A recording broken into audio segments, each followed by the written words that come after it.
Welcome to 360 Tamil. இன்னைக்கு இந்த வீடியோல நம்ம எந்த படத்தோட எக்ஸ்பிளனேஷன் பத்தி பார்க்க போறோம்னா ஹாலிவுட்ல வெளியான நைட்மேர் டெனன்ட் அப்படின்ற படத்தை பத்தி தான் பார்க்க போறோம். இது ஒரு பக்கவான கிரைம் த்ரில்லர் படம்னு சொல்லலாம். ஸ்டார்டிங்ல இருந்து எண்டிங் வரைக்கும் பரபரப்பா கொண்டு போயிருப்பாங்க. கண்டிப்பா இந்த படம் உங்க எல்லாருக்குமே பிடிக்கும் நம்புறேன். இந்த படத்தோட எக்ஸ்பிளனேஷனுக்குள்ள போறதுக்கு முன்னாடி இந்த வீடியோக்கு ஒரு லைக் போடுங்க. அது மூலியமா இந்த வீடியோ இன்னும் நிறைய பேர்கிட்ட கொண்டு போய் சேர்க்கப்படும். இப்ப டைம் வேஸ்ட் பண்ணாம நம்ம நேரடியா படத்தோட ஃபுல் எக்ஸ்பிளனேஷனுக்குள்ள போயிடலாம். படத்தோட ஸ்டார்டிங் சீனே ஒரு ஹைஸ்கூல்ல நமக்கு காட்டுறாங்க. கிளாஸ் எடுத்துட்டு இருக்க சாரும் கேள்வி எல்லாம் கேக்குறாரு. அந்த கேள்விக்கெல்லாம் நிக்கின்ற ஒரு பொண்ணு தான் பதில் சொல்லிக்கிட்டே இருக்காங்க.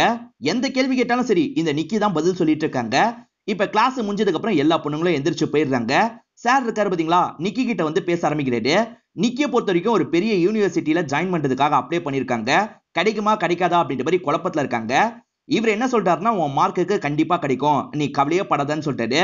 அதே சமயம் இந்த ஸ்கூல்லயே இவங்களை கௌரவப்படுத்துறதுக்கான ஏற்பாடுலாம் இவர் பண்ணி வச்சிருக்காரு. மேனேஜ்மெண்ட் சொல்றதுக்கு முன்னாடியே நானே சொல்லிட்டேன், யார்கிட்டயும் சொல்லாது அப்படின்ற மாதிரி சொல்லிட்டாரு. தேங்க்யூன்ற மாதிரி இவங்களும் அக் பண்றாங்க. இவர் என்ன சொல்றாருன்னா, இல்ல என் விஷயம் ஒண்ணுமே கிடையாது, நீ நிறைய ஒர்க் பண்ணிருக்க, அதனால தான் உனக்கு இந்த விஷயம் கிடைச்சிருக்கு அப்படின்ற மாதிரி பாராட்டுறாரு. இவங்களுமே பயங்கரமா சந்தோஷப்படுறாங்க. இது அப்பா கிட்ட சொல்லணும் அப்படின்ற மாதிரி வேக வேகமா கிளம்பி வீட்டுக்கு வராங்க. ஆனா அப்பா இருக்காரு பாத்தீங்களா, ஒரு பேப்பரை பார்த்து பயங்கர கோவத்துல உட்காந்து இருக்காரு. இவங்கள என்னாச்சுப்பா, எதுக்காக இப்படி உட்காந்து இருக்கீங்க அப்படின்ற மாதிரி கேக்குறாங்க. நீயே பாருன்ற மாதிரி அந்த பேப்பரை காட்டுறாரு. இவங்க ஒரு யூனிவர்சிட்டியில அப்ளை பண்ணியிருந்தாங்கல்ல, இவங்களை ரிஜெக்ட் பண்ணிருக்காங்க. இத பாக்குற இவங்களுமே ஷாக் ஆயிடுறாங்க. இல்லப்பா என்கிட்ட தேவையான மார்க்லாம் இருக்கு, அப்புறம் எப்படி இப்படி நடந்ததுன்னு தெரியலன்ற மாதிரி சொல்லிட்டாங்க. நீ கேட்கிற எல்லா விஷயத்தையும் உனக்காக வாங்கி தந்தேன், பதிலுக்கு நான் கேட்டது இது மட்டும்தான், இதை நீ பண்ணல அப்படின்ற மாதிரிலாம் அப்பா சோகமா பேசிட்டு இருக்காரு. எப்படி இது நடந்ததுன்னு எனக்கு தெரியலப்பா, நான் பேசி பாக்குறேன் அப்படின்ற மாதிரிலாம் சொல்லிட்டாங்க. நீ என்ன பேசினாலும் சரி, இதுக்கப்புறம் உனக்கு சீட்டு கிடைக்காது அப்படின்ற மாதிரி இவரை எந்திரிச்சு போயிடுறாரு. இவங்களும் ஒரு டீச்சர் கிட்ட பேசலாம் அப்படின்ற மாதிரி வந்து பேச ஆரம்பிக்கிறாங்க. நான் தேவைப்படுற மார்க்கை விட அதிகமாவே வாங்கியிருக்கேன், அப்புறம் எப்படி என்ன ரிஜெக்ட் பண்ணுவாங்க அப்படின்ற மாதிரிலாம் கேட்டுட்டு இருக்காங்க. மார்க் மட்டுமே போதாது, எக்ஸ்ட்ரா கரிக்குலர் ஆக்டிவிட்டியும் முக்கியம், இதெல்லாம் தாண்டி ஃபேமிலி ரெப்புடேஷன் ரொம்ப முக்கியம், அதனால தான் உனக்கு கிடைக்க வேண்டிய சீட்டு வேற ஒரு பொண்ணுக்கு கிடைச்சிருக்கு அப்படின்ற மாதிரி சொல்லிட்டாங்க. இந்த விஷயத்த சுத்தமா இவங்களால ஏத்துக்கவே முடியல. எனக்கு கிடைக்க வேண்டிய சீட்டு கிடைச்ச பொண்ணோட பேர் என்னன்ற மாதிரி கேக்குறாங்க. இந்த டீச்சரும் அந்த பொண்ணோட பேரை சொல்லிடுறாங்க. இவங்க பயங்கரமா அந்த பொண்ணு மேல கோவப்படுறாங்க. இங்க இருந்து எந்திரிச்சு போயிடுறாங்க.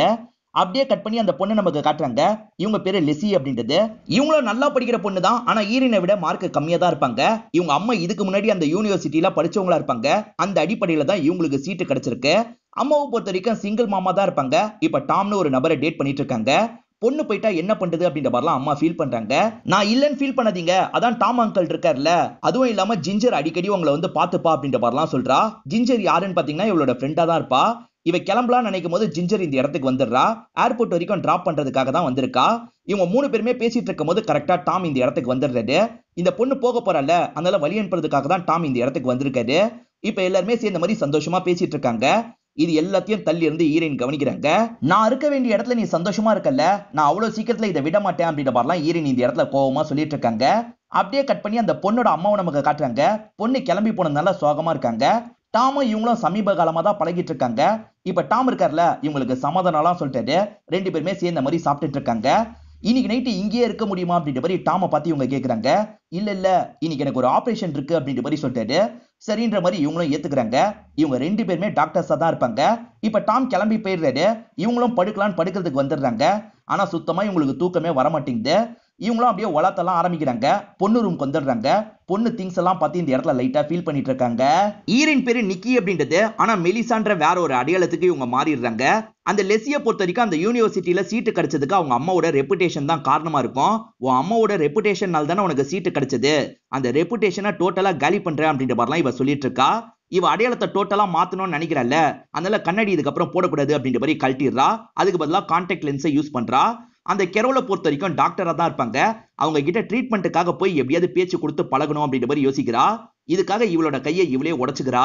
கெரோல பொறுத்த வரைக்கும் இந்த ஹாஸ்பிட்டல்ல நல்ல பேர்லாம் வாங்கியிருப்பாங்க. எல்லா பேஷண்ட் கிட்டயும் ரொம்ப அன்பா பேசுவாங்க. அதனாலேயே நிறைய பேருக்கு இவங்களை ரொம்ப பிடிக்கும். இப்ப கூட ஒரு பேஷண்டோட ஃபேமிலி கிட்ட தான் ஆறுதல் சொல்ற மாதிரிலாம் பேசிட்டு இருக்காங்க.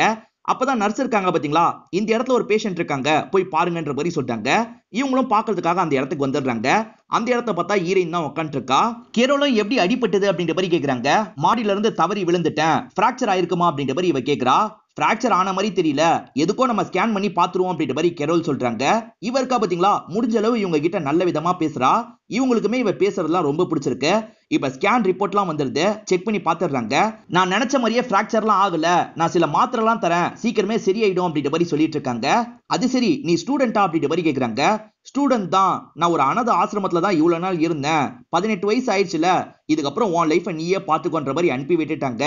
லைஃப்ல சுத்தமா என்ன பண்றதுனே தெரியல அப்படின்ற மாதிரி இவ புலம்புற மாதிரி பேசிட்டு இருக்கா. இதை கேட்கிற இவங்களுக்கும் கஷ்டமா இருக்கு. இருக்க கூட இடம் இல்லைன்ற மாதிரி சொல்லியிருப்பா. என் வீட்டுல வேணா வந்து தங்கிக்கோ அப்படின்ற மாதிரி சொல்றாங்க. என்கிட்ட ரெண்ட் கொடுக்க கூட போதுமான காசு இல்ல அப்படின்ற மாதிரி இந்த பொண்ணு நடிச்சிட்டு இருக்கா. இவங்க இருக்காங்கல்ல, ரெண்ட்டை பத்தி எல்லாம் கவலைப்படாத, எனக்கு ரெண்ட் எல்லாம் தேவையில்லை அப்படின்ற மாதிரி சொல்லிட்டாங்க. இதனால இவளும் சரி நான் வரேன் அப்படின்ற மாதிரி இந்த இடத்துல ஏத்துக்கிறா. இத பத்தி எல்லாம் கேரோலும் டாம் கூட டிஸ்கஸ் பண்ணிட்டு இருக்காங்க. டாம்க்கு இதுல பெருசா விருப்பம் இல்ல போல. தெரியாத பொண்ணை தங்க வைக்கிறதுலாம் எனக்கு சரியா படல, நீ யோசிச்சு முடிவு பண்ணு அப்படின்ற மாதிரி சொல்லிட்டாரு. நீங்க பேசினா அப்படி சொல்ல மாட்டீங்க, ரொம்ப ஸ்வீட்டான டைப் அப்படின்ற மாதிரிலாம் சொல்லிட்டாங்க. அப்புறம் உன்னோட விருப்பம் அப்படின்ற மாதிரி டாமோ சொல்லிடுறாரு. ஈரன் ஏற்கனவே இருக்க வீட்டுல இருக்க திங்ஸ் எல்லாம் பேக் பண்ணிட்டு இருக்கா. அப்பதான் ஒரு கன்னும் எடுத்து வச்சிருக்கான்ற மாதிரி நமக்கு காட்டுறாங்க. இப்ப கரோலோட வீட்டுக்கு வந்து சேர்ந்துடுறா. உங்களுக்காக இந்த ஃபிளவர்ஸ் எடுத்துட்டு வந்தேன் அப்படின்ற மாதிரிலாம் தந்து இம்ப்ரெஸ் பண்றா. இவங்க இருக்காங்கல்ல, உன் ரூமை காட்டுறேன் அப்படின்ற மாதிரி மாடிக்கு கூட்டு வராங்க. அப்படி வரும்போது இவ பாட்டுக்கு வேகமா பொண்ணு ரூம்குள்ள நுழைஞ்சிடறா. அது உன் ரூம் இல்ல, என் பொண்ணோட ரூம், இந்த ரூமை மட்டும் யூஸ் பண்ணது அப்படின்ற மாதிரி சொல்றாங்க. சாரின்ற மாதிரி சொல்றா. நீ காலேஜுக்கு அப்ளை பண்ணலையா அப்படின்ற மாதிரி இவங்க கேக்குறாங்க. ஒரு யூனிவர்சிட்டிக்கு அப்ளை பண்ண, ஆனா ரிஜெக்ட் ஆயிடுச்சு அப்படின்ற மாதிரி இந்த பொண்ணு சொல்றா. அந்த யூனிவர்சிட்டியா? அந்த யூனிவர்சிட்டியில தான் என்னோட பொண்ணும் படிக்கிறா அப்படின்ற மாதிரி இவங்க சந்தோஷமா சொல்றாங்க. நீங்க படிச்ச இடத்துலயே உங்க பொண்ணும் படிக்கிறது உங்களுக்கு பெருமையா இருக்கும்ல அப்படின்ற மாதிரி ஈரின் சொல்றா. நான் அங்கதான் படிச்சேன்றது உனக்கு எப்படி தெரியும் அப்படின்ற மாதிரி இவங்க ஆச்சரியமா கேக்குறாங்க. இந்த வீட்டுக்கு வரதுக்கு முன்னாடி உங்களை பத்தி முழுசா தெரிஞ்சுக்கணும்ன்றதுக்காக தேடும் போது தான் தெரிஞ்சது அப்படின்ற மாதிரி சொல்றா. ஓஹோ அப்படியா, சரி வா ரூமை காட்டுறேன் அப்படின்ற மாதிரி இவங்களும் ரூமுக்கு கூட்டு வந்து காமிச்சிடுறாங்க. எது வேணாலும் தயங்காம என்கிட்ட கேளுன்ற மாதிரி கிளம்பிடுறாங்க. இப்ப நைட்டு நேரம் பொண்ணுக்கு கால் பண்ணி பேசிட்டு இருக்காங்க. யூனிவர்சிட்டி எல்லாம் பிடிச்சிருக்கான்னு கேக்குறாங்க. ரொம்ப பிடிச்சிருக்குமா, ஜாலியா இருக்குன்ற மாதிரி பொண்ணு சந்தோஷமா சொல்லிட்டு இருக்கா. நீங்க எப்படி போரிங்கா இருக்கீங்களா அப்படின்ற மாதிரி கேக்குறா. அப்படிலாம் கிடையாது, என் கூட டைமை ஸ்பெண்ட் பண்றதுக்கு ஒரு பொண்ணு வந்திருக்கா. ஹாஸ்பிட்டல் வச்சுதான் அந்த பொண்ணை பார்த்தேன், எனக்கு அந்த பொண்ணை ரொம்பவே பிடிச்சிருக்கு அப்படின்ற மாதிரிலாம் பேசிட்டு இருக்காங்க. இவங்க ரெண்டு பேர் பேசிட்டு இருக்க விஷயத்த ஈரின் ஒட்டி கேட்டுட்டு இருக்கா. காரணம் அவங்க லேண்ட்லைன்ல பேசுவாங்க, இவ வேற ஒரு கனெக்ஷன் மூலியமா இதெல்லாம் கேட்டுட்டு இருக்கா. பொண்ணு சந்தோஷமா இருக்கிறதா சொன்னால, அதை கேட்கிற இவ பயங்கரமா இந்த இடத்துல டென்ஷன்லாம் ஆயிட்டு இருக்கா. இப்ப கெரோலும் காலையில பிரேக்ஃபாஸ்ட்லாம் ரெடி பண்றதுக்காக வராங்க. பார்த்தா இந்த பொண்ணு ஆல்ரெடி எல்லா வேலையும் பண்ணி வச்சிருக்கா. இதெல்லாம் நீ எதுக்காக பண்ண, இல்ல நீ பண்ணுன்ற அவசியம் கிடையாது அப்படின்ற மாதிரி சொல்றாங்க. இல்ல ரெண்டே இல்லாம இருக்கேன்ல, நான் இதுவாது பண்றேன் அப்படின்ற மாதிரிலாம் இவங்க சொல்றாங்க. டைம் இருந்தா மட்டும் இதை பண்ணு அப்படின்ற மாதிரி கரோல் சொல்றாங்க. இப்ப வேலைக்காக கரோல் கிளம்பி போயிடுறாங்க. இவருக்கா பாத்தீங்களா அந்த பொண்ணோட ரூமை பார்க்கணும் அப்படின்ற மாதிரி கதவை திறந்து உள்ள வந்துடுறா. பொண்ணோட போட்டோ அந்த ரூம் முழுக்க இருக்கு. அந்த பொண்ணோட போட்டோவை பார்த்து பயங்கரமா இந்த இடத்துல இவ கோவம்லாம் பட்டுட்டு இருக்கா. அதே மாதிரி அந்த பொண்ணுக்கு யூனிவர்சிட்டியில இருந்து ஒரு லெட்டர் தந்திருப்பாங்க. அந்த லெட்டரை ஃப்ரேம் பண்ணி வச்சிருக்கா. அதையும் கோவமா பார்த்துட்டு இருக்காங்க. அப்பதான் இவங்க அம்மா கிட்ட இருந்து கால் வருது. எங்க போன, திரும்பி வீட்டுக்கு வான்ற மாதிரி அம்மா சொல்றாங்க. அப்பாக்கு என் மேல கோவம் குறைஞ்சிருச்சா அப்படின்ற மாதிரி இவ கேக்குறா. இன்னும் கோவம் குறைஞ்சிருக்காது, அதனால அம்மா எதுவுமே சொல்ல மாட்டாங்க. அந்த யூனிவர்சிட்டியில சீட்டு கிடைச்சதான் அப்பாக்கு கோவம் குறையும்ன்றது இவளுக்கு தெரியுது. அதனால மேற்கொண்டு அதுக்கான வேலையை பார்க்கணுன்ற மாதிரி நினைக்கிறா. இப்ப கரோலும் ஹாஸ்பிட்டலுக்கு வந்துடுறாங்க. உங்களுக்காக டாம் ஒரு பொக்கே வச்சுட்டு போனாரு அப்படின்ற மாதிரி நர்ஸ் சொல்றாங்க. இவங்களும் சந்தோஷமா அந்த பொக்கேவை எடுத்து பாக்குறாங்க. இப்பதான் பொக்கேவை பார்த்தன்ற மாதிரி டாம்க்கு போன் பண்ணி பேசுறாங்க. நேத்து ஓவரா அட்வைஸ் பண்ற மாதிரி பேசிட்டேன், சாரின்னு சொல்லிட்டாரு. அது ஒன்றும் பிரச்சனை இல்ல, பரவாயில்ல அப்படின்ற மாதிரி இவங்க சொல்றாங்க. இப்ப ஈரின் இருக்கா பாத்தீங்களா, எடுத்துட்டு வந்த அந்த சர்டிபிகேட்ல இவளோட பேர் எழுதி சந்தோஷமா பார்த்துட்டு இருக்கா. அதே சமயம் லெட்டர்லாம் வந்திருக்கா அப்படின்ற மாதிரி வெளியே வந்து பாக்குறா. நிறைய லெட்டர் வந்திருக்கு. கரோல் எப்படி சைன் போடுறாங்க அப்படின்றதெல்லாம் இவ பழகணும்னு நினைக்கிறா. அவங்க சைனை வச்சு இவ சைன்லாம் போட்டு பிராக்டிஸ் எடுத்துட்டு இருக்கா. அதே மாதிரி அவங்க கார்டு எடுத்துடுறா. கார்டோட பாஸ்வேர்டு மறந்துருச்சுன்னு வச்சுக்கோங்களேன், அந்த பேங்க்குக்கு கால் பண்ணி நம்ம பாஸ்வேர்டை வாங்கலாம். ரேண்டமா சில கேள்வி கேட்பாங்க, அதுக்கு பதில் சொல்லணும். அவங்க பத்தின எல்லா டீட்டெயிலும் இங்க இருக்குல்ல, அது மூலியமா இவளும் பாஸ்வேர்டை தெரிஞ்சுக்கிறா. இப்ப அந்த கார்டு மூலியமா ஏதாவது ஆர்டர் பண்ணணும்னு நினைக்கிறா. இப்ப நிறைய காஸ்ட்லியான பொருள்லாம் ஆர்டர் போட்டுட்டு இருக்கா. எல்லாமே இந்த வீட்டுக்கு வரக்கூடாது, ஹாஸ்பிட்டலுக்கு போகணுன்ற மாதிரி தான் ஆர்டர் போடுறா. இவங்க ரெண்டு பேருமே மீட் பண்ணி பேசிக்கிறாங்க. அந்த பொண்ணு கூட இருக்கிறது எப்படி இருக்கு அப்படின்ற மாதிரி கேட்கிறாரு. நல்லா தான் இருக்கு, அவ காலையில பிரேக்ஃபாஸ்ட்லாம் கூட ரெடி பண்ணிட்டா அப்படின்ற மாதிரி இவங்க சொல்றாங்க. டாமும் இன்னைக்கு ரெண்டு பேருமே வெளியே போலாம்னு சொல்லிட்டாரு. இவங்களும் சரின்ற மாதிரி ஏத்துக்கிறாங்க. வீட்டுக்கு வந்து ரெடி ஆயிட்டு போற மாதிரி பிளான் இருக்கும். இவங்க ரெண்டு பேருமே சேர்ந்த மாதிரி வீட்டுக்கு வந்துடுறாங்க. பார்த்தா இந்த பொண்ணு சமையல் வேலையெல்லாம் பண்ணிட்டு இருக்கா. சமையல் வேலையெல்லாம் முடிச்சிட்டேன், ஒரு 5 நிமிஷம் வெயிட் பண்ணுங்க, சேர்ந்து சாப்பிடலாம் அப்படின்ற மாதிரிலாம் சொல்லிட்டு இருக்கா. இல்ல நாங்க இன்னைக்கு டேட்டுக்காக வெளியே போக போறோம் அப்படின்ற மாதிரி கரோல் சொல்றாங்க. ஒன்னும் பிரச்சனை இல்ல, நான் வேணா ரிசர்வேஷனை கேன்சல் பண்ணிடுறேன், இவ தான் ரெடி பண்ணிட்டால, இங்கேயே சாப்பிடுவோம் அப்படின்ற மாதிரி சொல்லிட்டாரு. அதனால இவங்க 3 பேருமே சேர்ந்த மாதிரி சாப்பிட்டுட்டு இருக்காங்க. டாம் என்ன சொல்றாருன்னா, கெரோல் தான் உன்னை பத்தி முழுசா சொன்னா, நீ அந்த யூனிவர்சிட்டியில ட்ரை பண்ணியாமே, அந்த யூனிவர்சிட்டியில நிறைய மார்க்லாம் தேவை, நீ எவ்வளவு மார்க் எடுத்த அப்படின்ற மாதிரி கேக்குறாரு. இவ்வளவு எடுத்த மார்க்க சொல்றா, அது அதிகமான மார்க்கா தான் இருக்கும். ஆனா எவ்வளவு மார்க் எடுத்து என்ன பிரயோஜனம், அங்க ஃபேமிலி ரெப்புடேஷன் ரொம்ப முக்கியம், அதனால தான் எனக்கு சீட்டு கிடைக்கலன்ற மாதிரி சொல்றா. இன்டைரக்டா நம்மள தான் அட்டாக் பண்றா அப்படின்றது கெரோலுக்கும் புரியுது. இப்ப கெரோல் இருக்காங்கல்ல, இவளோட கையெல்லாம் செக் பண்றாங்க. இவளுக்கு எந்த அளவுக்கு சிறிய இருக்குன்றதை தெரிஞ்சுக்கணுன்றதுக்காக என்னோட கையை அமுக்குன்னு சொல்லிட்டாங்க. இவளுக்கு தான் கெரோல் மேல செம்ம கோவம் இருக்குல்ல, அதனால அழுத்தும் போது கையை ஓவரா அழுத்திடுறா. இவங்க போதும் விடு விடுன்னு சொல்றாங்க. அப்பயே இவ கொஞ்ச நேரம் அழுத்திக்கிட்டே இருக்கா. என்ன இந்த அளவுக்கு அழுத்துறா அப்படின்ற மாதிரி 2 பேருமே யோசிக்கிறாங்க. சாரி நான் எதையோ ஒன்னு யோசிச்சு அழுத்திட்டேன் அப்படின்ற மாதிரி சொல்றா. இவங்களும் பரவாயில்லன்ற மாதிரி ஏத்துக்கிறாங்க. என்னால இவ்வளவு ஃபோர்ஸா அழுத்தினா அப்படின்ற மாதிரி டாம் கேட்டுட்டு இருக்காரு. சின்ன வயசுலயே பேரண்ட்ஸ் இழந்திருக்கா, அனாத ஆசிரமத்துல இத்தனை வருஷம் கஷ்டப்பட்டிருக்கா, அதெல்லாம் அவன் மைண்டுக்குள்ள ஓடிக்கிட்டே இருக்கும்ல, அதனாலதான் இப்படி பண்ணிருக்கா. அவ பேசினது கூட எனக்கு கஷ்டமா இல்ல அப்படின்ற மாதிரிலாம் இவர்கிட்ட சொல்லிட்டு இருக்காங்க. இப்ப மறுநாள் காலையில பிரேக்ஃபாஸ்ட் சாப்பிடறதுக்காக வராங்க. அவருக்கா பாத்தீங்களா, நைட்டு நடந்ததுக்காக சாரின்னு சொல்றா. சாரிலாம் சொல்லாத, தெரியாம தானே நடந்தது, பரவாயில்ல இருக்கட்டும்ன்ற மாதிரி இவங்க சொல்றாங்க. இவ படிக்க போறதும் மெடிக்கல் ஃபீல்டு சம்பந்தப்பட்ட படிப்பா தான் இருக்கும். அதனால உங்க ஹாஸ்பிட்டல்ல நான் ட்ரெயினி மாதிரி கொஞ்ச நாள் வேலைக்கு வரலாமா அப்படின்ற மாதிரி கேக்குறா. அதுக்கு என்ன வான்ற மாதிரி இவங்களும் ஏத்துக்கிறாங்க. இப்ப இந்த பொண்ணை வேலைக்கு கூட்டு வந்துடுறாங்க. அங்க 8 நர்ஸ் மாதிரி ஒருத்தங்க இருக்காங்க பாத்தீங்களா, அவங்களெல்லாம் அறிமுகப்படுத்தி வைக்கிறாங்க. இப்ப கெரோலும் ஒவ்வொரு பேஷண்டா பார்த்துட்டு இருக்காங்க. அவங்களுக்கு என்னென்ன மருந்து கொடுக்கணும் அப்படின்ற மாதிரிலாம் ஒரு பேப்பர்ல எழுதி வைக்கிறாங்க. என்னென்ன வேலையை எப்படி எப்படிலாம் பார்க்கணும் அப்படின்றத இந்த பொண்ணு கிட்ட சொல்லி தந்துட்டு இருக்காங்க. இவளும் எல்லாத்தையும் கேட்டுட்டு இருக்கா. இவங்க 2 பேர் பேசிக்கிட்டே வரும்போது தான் நிறைய ஆர்டர்லாம் இங்க வந்திருக்கு. நான் இதுல எதுவுமே ஆர்டர் பண்ணல அப்படின்ற மாதிரி சொல்றாங்க. நீங்க தான் ஆர்டர் பண்ணிருக்கீங்க அப்படின்ற மாதிரி அந்த கம்பெனியை சேர்ந்தவரும் சொல்லிட்டு இருக்காரு. இவங்களுக்குள்ள பேச்சுவார்த்தை நடந்துட்டு இருக்குல்ல, அப்ப ஹீரோயினும் சைலண்டா ஒரு பேஷண்டோட ரூம் வந்துடுறா. இவங்க வேற மருந்து தான் எழுதி வச்சிருப்பாங்க.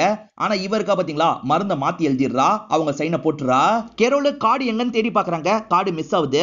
உங்க கார்டை யூஸ் பண்ணி யாரோ இந்த வேலையெல்லாம் பண்ணிருக்காங்க போல அப்படின்ற மாதிரி ஹீரோயின் சொல்றா. அப்படிதான் நினைக்கிறேன், நான் ஸ்டேஷன்ல போய் கம்ப்ளைண்ட் கொடுக்கணும்ன்ற மாதிரி கிளம்பிடுறாங்க. இந்த டைம் இவருக்கா பாத்தீங்களா, அந்த கார்டை வச்சு நிறைய திங்ஸ் எல்லாம் பர்ச்சேஸ் பண்ணிட்டு இருக்கா. இவ வரும்போது கரோல் வீட்டுல இருக்க மாட்டாங்க.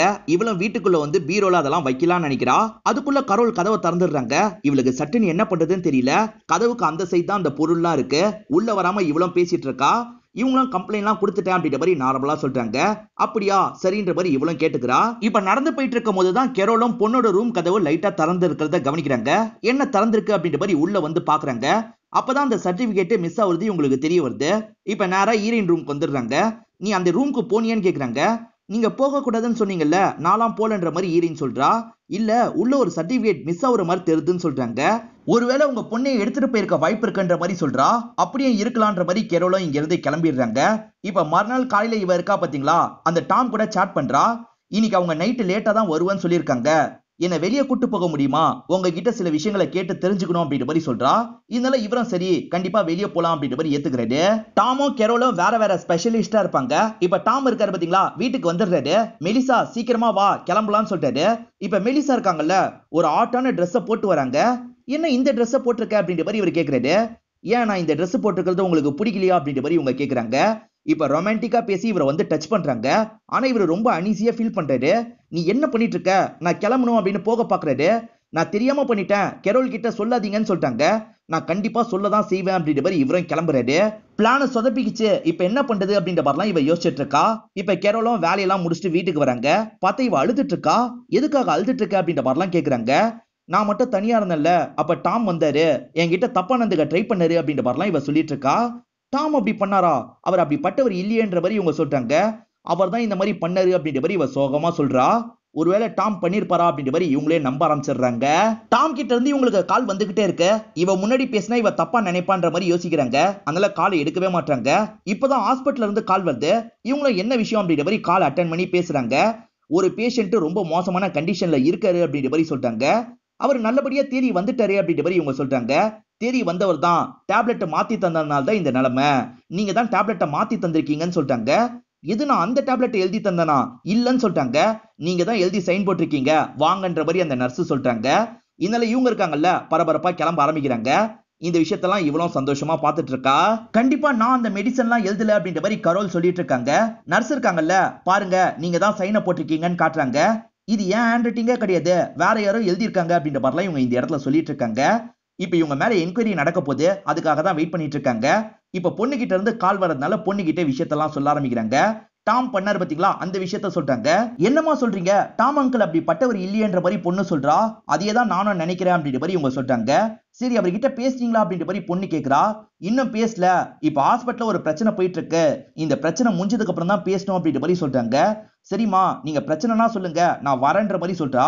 இங்க நடக்கிற விஷயத்த நான் ஹேண்டில் பண்ணிப்பேன், உனக்கு படிப்பு தான் முக்கியம், நீ எல்லாம் கிளம்பி வர தேவையில்லைன்ற மாதிரி சொல்றாங்க. எல்லாம் கையை மீறி போச்சுன்னா நான் கண்டிப்பா கிளம்பி வந்துருவேன் அப்படின்ற மாதிரி பொண்ணும் சொல்றா. இப்பதான் என்கொயரிக்காக இவங்களை ஆட்கள்லாம் கூட்டு போறாங்க. அம்மா கஷ்டத்துல இருக்காங்கன்றது பொண்ணுக்கு தெரியுது. அதனால ஜிஞ்சருக்கு கால் பண்ணி பேசுறா.